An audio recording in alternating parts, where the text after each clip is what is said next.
नाम ले लेके गोली है, वो तो मैं इस बात की निंदा करता हूँ। ये तो धर्म बन चुका। क्यों ये आतंकवादी मुसलमान ही क्यों होते हैं? इन देश के गद्दारों को, गोली सालों को, हमें भी जिहादियों को ऐसे मारना चाहिए। भारतवासी हैं सबसे पहले, समझे। उन्होंने हमारे साथ जास्ती करी, हम वो भी हमारे बहन भाई थे, वो भारतवासी थे। जिन्हें मारा है वो बहुत गलत मारा है, हमें भी ऐसे मारना चाहिए। मैं मोदी से अपील करता हूँ, भारत सरकार से अपील करता हूँ, अब छोड़ देना चाहिए हमें।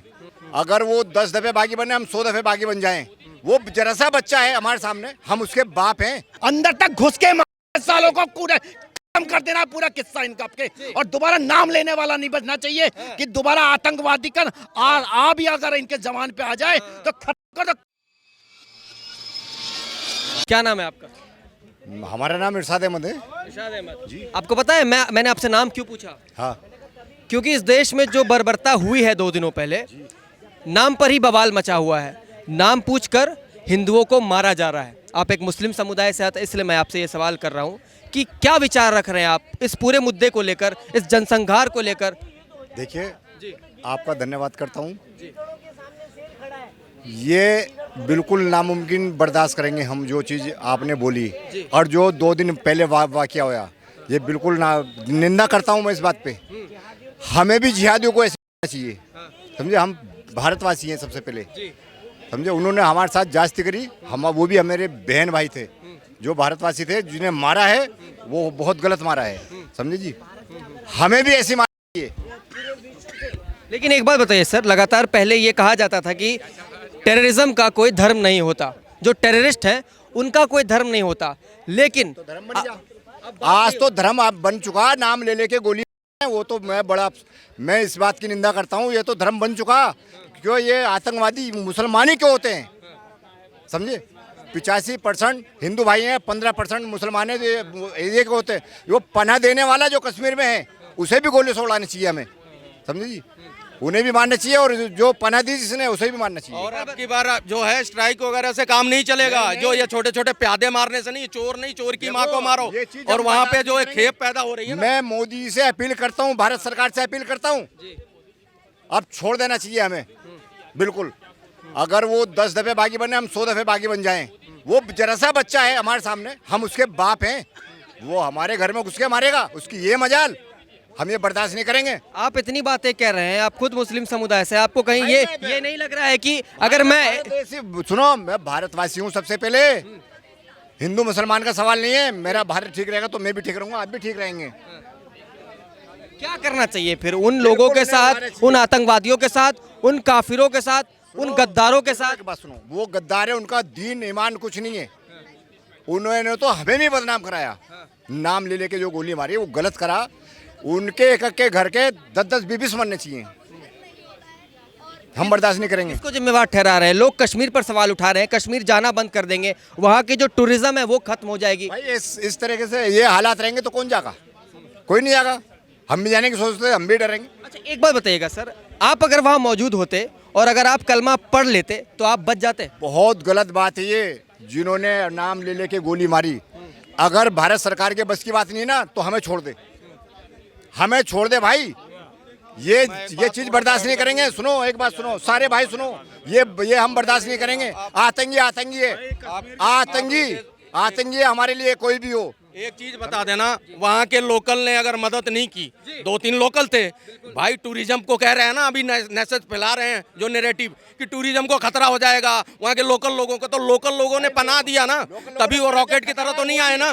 पनाह उन्होंने दिया तो उनको भुगतना चाहिए। और यहाँ की जनता को देखना चाहिए कि जिससे उनका पेट पल रहा है उसी पे उन्होंने लात मारी है। तो इसलिए यहाँ के लोगों को जाना नहीं चाहिए, क्योंकि कश्मीर में 100% मुस्लिम था, 100% मुस्लिम था ना। उनके घर में घुस के अगर वो मार रहे हैं और उनका साथ ले रहे हैं, तो वहाँ के नागरिकों को किस बात का रहम करना? भाई तुमने अपने पेट पे लात मारी है, तुम लोगों को पकड़ना था सबसे पहले। तुम लोगों को, जो तुम्हारे बीच छुपे हैं गद्दार, उनको पहचानो। अनु ठाकुर ने एक बयान दिया था, इन देश के गद्दारों को, सालों को। मैं नहीं डरता, मेरा भी कहना ये है, इन्हें गोली चाहिए।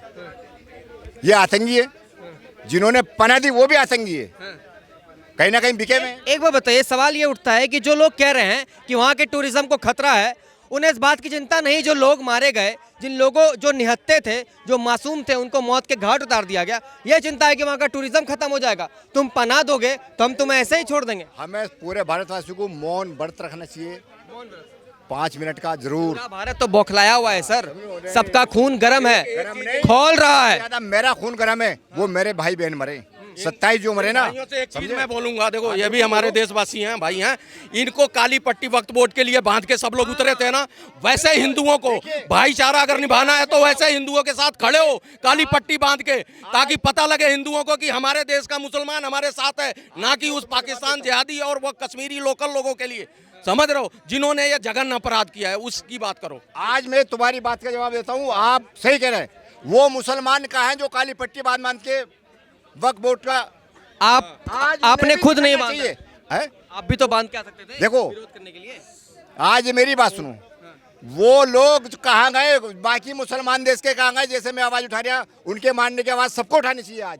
एक मिनट सर जी, ओवैसी कहाँ है काली हाँ। पट्टी बांध करके, बिल्कुल उससे सही बात। बोलो ना, उसके मुंह पे थूको ओवैसी जैसे अरे। के आदमी के मुंह पे, कि जिसने काली पट्टी बांध करके वक्त संशोधन बिल का विरोध करने आ गया था, नंगा नाच कर रहा था जंतर मंतर पे आकर के, राहुल गांधी सारे आ गए थे। उन्होंने कहा आज जो है क्यों नहीं पाकिस्तान के खिलाफ जो पूरा मुहिम छेड़ देते हो। हिंदू नेता यहाँ के जो है जीजा जी चमचों के जीजा जी क्या बयान दे रहे हैं कि मुस्लिमों को यहाँ पर ताड़ित कर रहा है, बैकूम हो रहा है, इसलिए जो है मुस्लिम वहाँ का जो पाकिस्तान का मुस्लिम है परेशान होकर अटैक किया है। ये बताओ, हमारे देश का विपक्ष है गद्दार।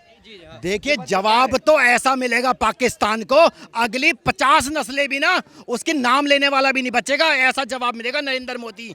अमित शाह जो गया है ना, वो ठोकने के लिए गया, ठोकने के लिए, और अगली 50 नस्लें भी ना दोबारा उठ के भी नहीं सोचेंगे कि हिंदुस्तान की तरफ देख भी लें। और अब की बार तो पीओके भी आएगा साथ में, और आधा पाकिस्तान से भी पूरा हिस्सा ले लेंगे, पूरा उठा के पूरा कब्जा करके छोड़ेंगे। ये काम करने जा रहे हैं नरेंद्र मोदी। और डोभाल ने पूरी तरीके से रणनीति तैयार कर ली है ठोकने के लिए, चाहे अंदर हो चाहे बाहर हो, ठोके बिना छोड़ेंगे नहीं किसी को भी। और पूरी, और मैं बता दूं आपको, ये हिंदुस्तान है, ये 140 करोड़ लोग हैं सारे, 140 करोड़, और सबके अंदर खून खोला हुआ है। अगर सामने मिल जाए तो खा जाएंगे, खा उठा कर। एक मिनट रुकिएगा जी, सर आप क्या कह रहे थे? मैं बोल रहा हूँ सर, आतंकवादी कहाँ नहीं, हमारे संसद में भी है। संसद में कौन है? ओवैसी क्या, नहीं, ओवैसी क्या बोले थे कुछ दिन पहले, योगी मठ में चले जाएंगे, योगी मठ में चले जाएंगे तो तुम क्या करोगे। ये चीज़ को आप लोगों ने गंभीरता से क्यों नहीं लिया। योगी बोले थे कि नहीं कुछ दिन पहले, इमरान मसूद कुछ दिन पहले बोला था मोदी को बोटी बोटी कर दूंगा, कुछ दिन पहले बोला था संविधान पलट देंगे।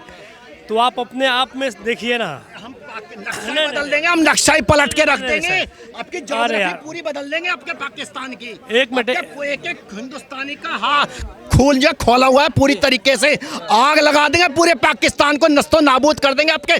डोभाल, पूरे देश तुम्हारे साथ में, नरेंद्र मोदी के साथ में है पूरा देश, और पूरी तरीके से खाल उधेड़ देना आपके, खाल एक आदमी की भी छोड़ना नहीं है, किसी को भी छोड़ना नहीं है। मेरी बात, दो चीजें और मैं नोट करा दूंगा आपको कि मैं बार बार सरकार को कह रहा हूँ, सर्जिकल स्ट्राइक नहीं मांग रही है जनता, अब जो है डेमोग्राफी चेंज करनी पड़ेगी, बॉर्डर चेंज करो, ताकि इनको पता लगे जो अंदर आए थे वो भी बॉर्डर पे नहीं है। पुलगामा जहाँ पे ये हमला हुआ वो बॉर्डर के अंदर नहीं है, बॉर्डर से 10-12 किलोमीटर अंदर है, यानी वहाँ के लोकल लोगों ने उनको सपोर्ट दिया है पूरी तरह से, और वो रेकी करे हैं। तो इसका मतलब वहाँ के लोकल लोग मिले थे जिन्होंने अपने पेट पे लात मरवाई, अब रोने की जरूरत नहीं है। जी सर, आप आपको रोने की जरूरत नहीं है कि रो के दिखाओ कि टूरिज्म वहाँ का बर्बाद हो रहा है। अब तो यहाँ के हिंदुस्तानियों को भी देखना चाहिए कि तुम्हारे एक भाई का घर कश्मीरियों को वहाँ से भगाया गया, तुम्हारे भाई का घर छीन लिया जाए, तुम उसकी दुकान से जाके राशन लोगे, पहले अपने भाई को घर दिलवाओगे, तुम पहले अपने भाइयों को वहाँ बसा ना लो, तब तक टूरिज्म के नाम पे जाना मत वहाँ। मैं तो आपके चैनल के माध्यम से कहूँगा, ये जिम्मेदारी जितनी बॉर्डर पे जो है फोर्स की है, उतनी ही जिम्मेदारी हिंदुस्तान के अंदर जो रहने वाले हैं, चाहे हिंदू हो चाहे मुसलमान हैं, उनकी भी जिम्मेदारी है। चुन चुन करके अपने जो किराएदार दे रखे हैं, किराए पे दे रखा है, उनसे चुन चुन करके उनसे आईडी लो, उनसे पूछो कि तुम्हारा पीछे का कहाँ से रहने वाले हो, कहाँ के हो। उनसे हर एक आदमी से पूरी तरीके से उसकी वेरिफिकेशन होनी चाहिए। पूरे देश में ये मुहिम चलनी चाहिए, चुन चुन कर, क्योंकि हर आदमी की जिम्मेदारी है ये। ऐसा नहीं है कि जो बॉर्डर पे काम हो रहा है वो तो कर ही रही है, सरकार अपना काम कर रही है, और सरकार पे पूरे देश को विश्वास है। नरेंद्र मोदी जी की सरकार को पे पूरी देश को विश्वास है, इसीलिए अमित शाह जी को तुरंत घंटे भर के अंदर में वहां भेजा गया कश्मीर। और खून का बदला खून होगा योगी जी, मोदी जी, आपके मैं समझ लो। उनका बदला खून। और ज्योग्राफी पूरी बदल देनी है, आपके अंदर तक घुस के सालों को कर देना पूरा किस्सा इनका आपके। और दोबारा नाम लेने वाला नहीं बचना चाहिए कि दोबारा आतंकवादी का आ भी अगर इनके जवान पे आ जाए तो कर दो पकड़ करके पूरे को।